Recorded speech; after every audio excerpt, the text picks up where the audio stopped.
বলিনি যে এই সংবিধানকে ছুঁড়ে ফেলে দিতে চাই, আমরা কখনো বলিনি। কিন্তু আমাদের নামে মিথ্যা অভিযোগটা হলো আমরা নাকি বলেছি। হ্যাঁ, সব ফায়ার আপনি যাকে টার্গেট করেছেন তার বুকে নাও পড়তে পারে, অনেক সময় ব্যাকফায়ার হয়। এটি ব্যাকফায়ার করেছে, করে নাই? আমি সম্মান রেখে বলতে চাই, এই সংবিধানের দোহাই দিয়ে যে অপশাসন, যে দুঃশাসন, যে ফেসিবাদ কায়েম হয়েছে, এর বিরুদ্ধে ফুঁসে উঠতে গিয়ে সর্বপ্রথম বিএনপি নেতা, সিনিয়র নেতা, তিনি ছিলেন স্থায়ী কমিটির সদস্য, সাবেক মন্ত্রী জনাব এম কে আনোয়ার এই কথাটা জাতীয় প্রেস ক্লাবে বলেছিলেন। তিনি বলেছিলেন এই সরকার, ফ্যাসিবাদী সরকার পরিবর্তন হলে এই সংবিধানকে আমরা ডাস্টবিনে ছুঁড়ে ফেলব। তারপরে আপনারা দেখেছেন বেগম খালেদা জিয়া নিজেই বলেছেন জনগণের সরকার প্রতিষ্ঠিত হলে এই সংবিধানকে ছুঁড়ে ফেলে দেওয়া হবে। সংসদে এই কথা বলে তিনি আমাদেরকে লজ্জা দিতে চেয়েছিলেন, তিনি বুঝেন নাই জনগণ জাগ্রত এবং ব্যাখ্যায়। তিনি নিজেও কিন্তু এই কথাটা বলেছেন, আমরা তো বলিনি।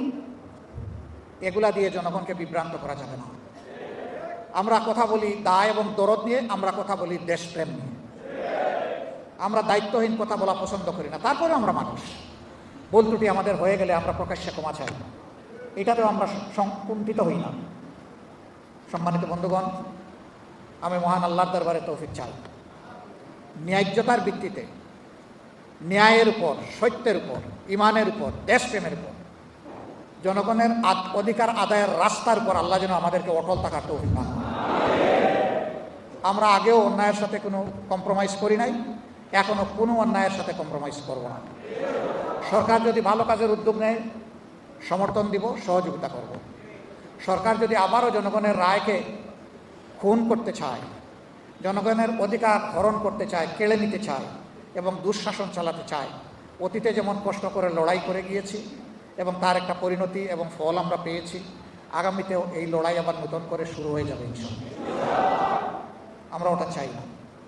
বিশ্ব পরিস্থিতি টলটলায়মান, এই সময় সবাই মিলে দেশ গড়া দরকার। সেই সদিচ্ছা নিয়ে সরকার এগিয়ে আসলে ওয়েলকাম, স্বাগতম। আমরা তার অপেক্ষায় থাকলাম।